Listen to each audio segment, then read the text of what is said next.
Okay, just got done grocery shopping. I'll just do a quick share here. I'm just gonna read off my list. So I got the creamy honey, um, apple cider vinegar, uh, rice crackers. Goodness. Let's see here. I got 3 bananas. Um, I got 3 pears. They got 2 lemons. They're downstairs. And I got 1 cucumber. And it's downstairs as well. And so anyway, so I paid after taxes $23.86, so $24. So anyway, so this is something that. Oh, and I got 2 bottles of Powerade, so they're on sale for $1. I'm trying to eat as healthy as possible. I know the Powerade and the crackers they go against that, but I find with drinking water, every now and then I like something with a little flavor, and I was just thinking, I want to stay away from pop and you know the water flavoring or the meals I think they're called. They were like $3, so I figured, for $1 less I can get 2 Powerades, and you know I'll drink those sparingly. But anyway, so I think there's a lot of good information to learn from this. Um, Strange as it sounds, like the garlic. I've never been a fan of garlic, but I'm gonna start just eating the cloves, because I believe it's very healthy for my body. The apple cider vinegar, I take a swig of that every day, and it's cleared up my sinuses, or the sinus issues that I used to have. Um, and so it's got a very good medicinal effect to it. I'm going to, with the pears, I'm going to use those in the cucumber, and I'll just add a little bit of water, and then blend them and then drink those like as maybe before I go for a jog or before I go play pickleball. Um, so I'll be doing that. The bananas, I'll be getting some milk in the near future, and I can make shakes out of that or just drink it the way it is. But my plan is to live as cost effective and cost efficient as possible. So I'm going to try and find some real peanut butter, and then I'll grab a stick of butter, and then I'll probably grab some bread. I know bread's something I want to stay away. I prefer to stay away from, but in terms of just making butter, and peanut butter sandwiches, those can help tie me over if I need something heavier in my stomach. And this way I can be financially responsible, and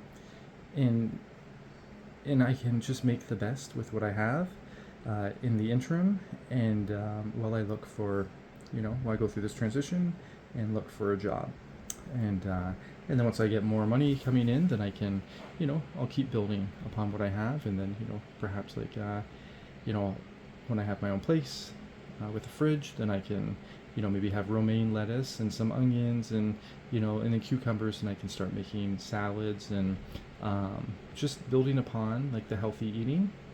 But right now, if this is all I can afford, I'm going to be very content with this and very happy with this, and I'll become more and more disciplined. So, that being said, there's a lot to learn, and a lot to learn from this, and I'm very, very happy to share. And one of the main things is, you know, when I'm in a position to help, perhaps I'll have like a garden, and then perhaps maybe at one of the churches, we can have like a pantry. And I'm always thinking of ways to help folks where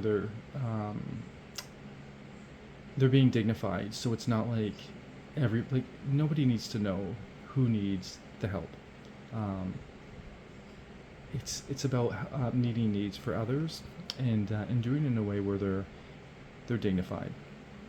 And so perhaps there could be like a pantry, and perhaps that pantry can be near, a prayer room, or it can be in an area where everybody goes, or I'll figure out a creative way to do this. But that way, those that are in need, perhaps like those in the community that have their own gardens, maybe some folks that have like their own orchard, or maybe some folks they like to go and they like to pick apples at an orchard, and folks that they like to go and they like to pick raspberry, blueberries, strawberries, all those fun things. Perhaps they'll pick a little extra up, and then they can add them to the pantry. And then those that have the need, those in our community that are part of the vulnerable population, um, we'll be able to go to these locations and then just add to, the things that they already have. And so, whether it be strawberries, blueberries, some healthy items, and that way everybody's fed, everybody has food. And but I want to, I'll figure out a way to creatively do this. So once again, the dignity of the people that are part of the vulnerable population is always maintained. And um, and then also, like, the healthy food. Oh goodness, I find like it's so easy in our society to fall victim or prey to, you know, just making poor financial decisions because you need the instant, like, I need food now. So then there's fast food that's always readily available, but it really, really has a major impact on you, on the way you think, and on your overall health. And I find, so for me, this is going to be a transitionary period. And so part of this transitionary period is to be as healthy as possible and continue to move in that direction. And part of being healthy too is, this is a wonderful opportunity for me um, to not allow my stomach to rule my decision making, and to eat smaller portions, and to virtually start to figure out, okay, what am I doing? What do I need to eat to optimize what I'm doing? And then what do I need to eat to properly recover from the things that I've already done?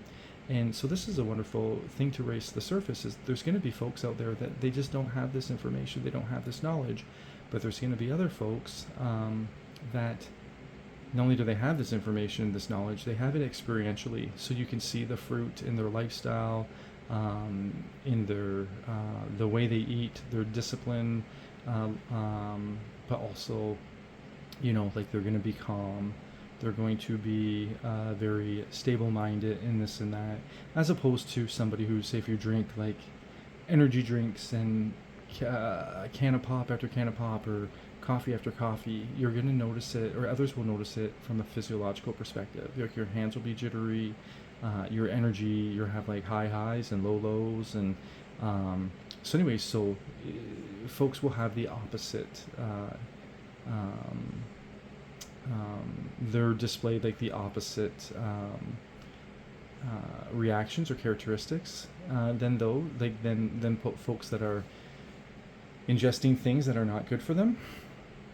And so with that comes a lot of trust that the person who's speaking to you, the person who's providing the information, actually has a level of knowledge and understanding that is applicable to your situation, and it's experienced through them. So you can actually see the fruit through them, or in them. And so then they can become viable sources of information, and a little bit of information can go a long way. And I find the best thing is just to point folks to where to find that information. We're all accountable to seek information on our own, and to constantly learn and to grow. And but anyways, I think these are wonderful. These can be wonderful learning lessons, and I'm very delighted to share this. So this is like the first purchase, and I'll keep you posted with what I'm doing moving forward.